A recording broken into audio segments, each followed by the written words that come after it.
ती पाहून मी खूप गरम झाले आणि माझ्या बोट घालू लागले. माझ्या तोंडातून कामुक आवाज जोराने निघू लागले होते. तेव्हा अचानक माझा भाऊ आला आणि त्याने मला हे सर्व करताना पाहिले. मी घाबरले आणि पटकन माझे कपडे घालू लागले आणि माझा भाऊ बाहेर गेला. मग काही वेळाने मी भावाकडे जाऊन सॉरी म्हणाले. भाऊ मला काही म्हणला नाही आणि मग काही वेळ उभे राहून मी ताल्या म्हणले, भाऊ प्लीज कोणाला काही सांगू नको, नाहीतर पप्पा माझी वाट लावतील. त्याने मला पाहिले आणि म्हणाला, तू टेन्शन घेऊ नको, मी कोणाला सांगणार नाही. तू जे करीत होती ते आजकाल सर्व मुली करतात. मग मी त्याला थँक यू म्हणाले आणि मग तिथेच बसले. मी त्याला विचारले, तुझी कोणी गर्लफ्रेंड आहे का? तो म्हणाला नाही. मग काही विचार करून मी म्हणाले, भाऊ तू तुझा हलवत असशील ना? तो हसून म्हणाला, हो हलवून शांत करतो. मग माझा भाऊ मला म्हणाला, तू फिल्म पाहतेस? मी हो पाहते. तो माझ्या बरोबर बघणार. सोनल एक साधारण 35 वर्षाची बाई होती.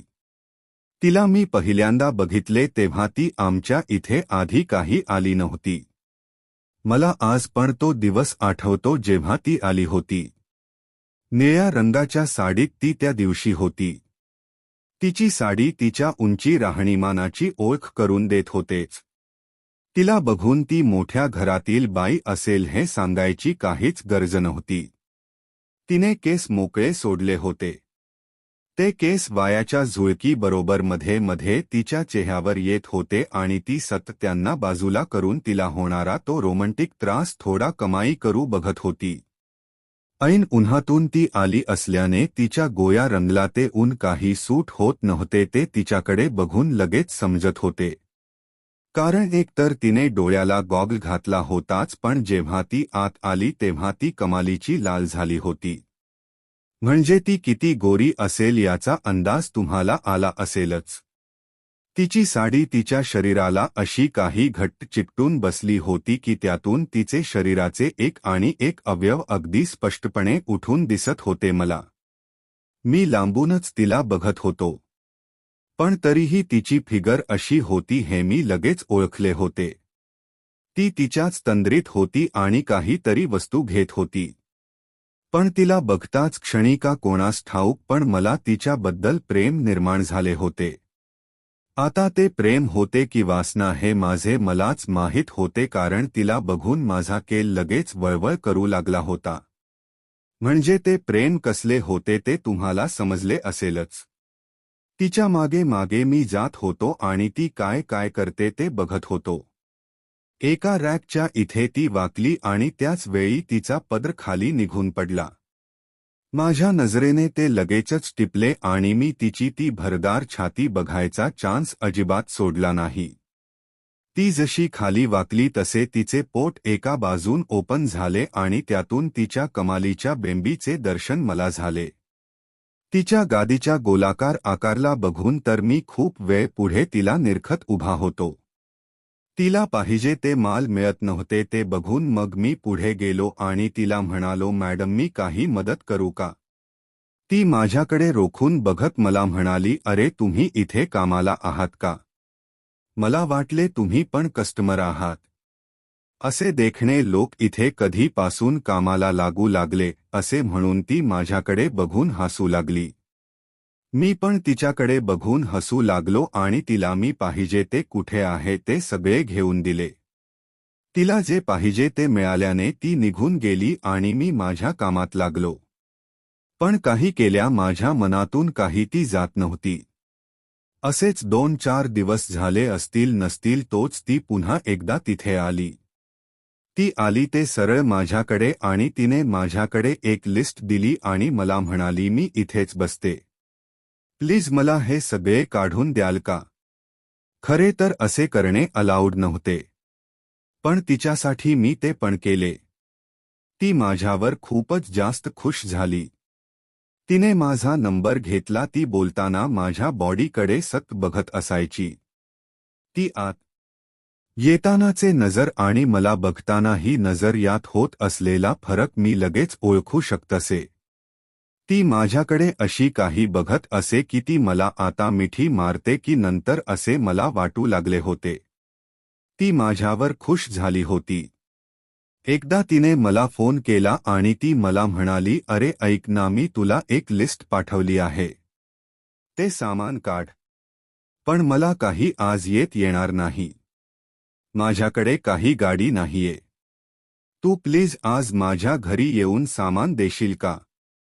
ती मला घरी बोलवत असल्याने मी कशाला नाही म्हणतो. मी लगेच होकार दिला. मी ते सामान घेतले आणि तिच्याकडे गेलो.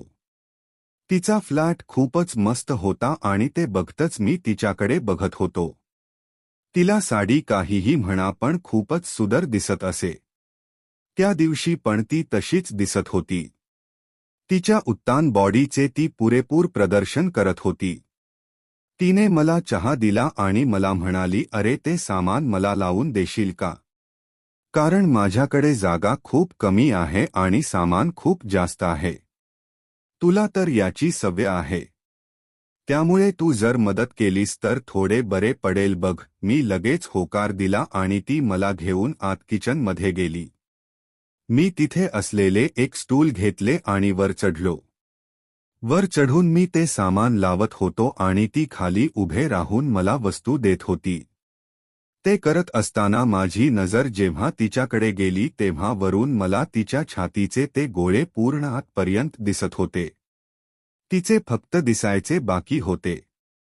बाकी सगळे काही अगदी नीटपणे मला दिसत होते. ते बघून केल इकडे खूपच कडक झाला आणि वळवळ करू लागला होता, "काय बघत आहेस रे?" तिने अचानक मला विचारले.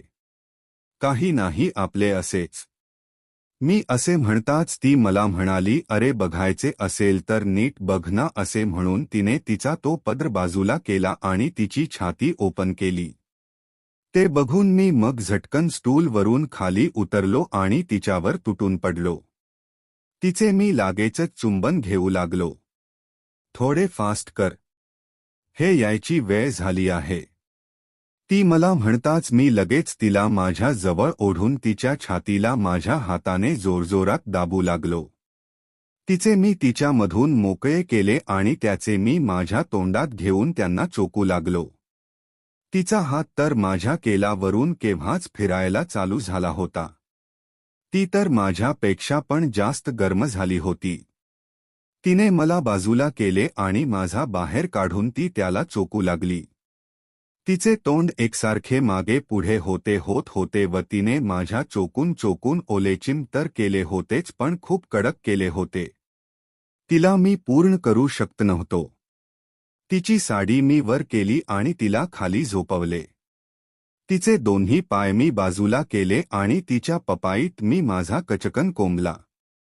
तिचे दोन्ही पाय मी माझ्या खांद्यावर घेतले आणि माझी कंबर मी जोरजोरात मागे पुढे करून तिला ठोकू लागलो. माझी कंबर प्रचंड वेगाने मागे पुढे होत होती आणि मी तिला एकसारखा ठोकून काढत होतो.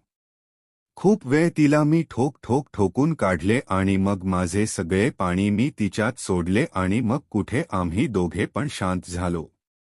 तेव्हापासून मी रोजच तिला तिच्या घरी जाऊन ठोकून काढू लागलो होतो.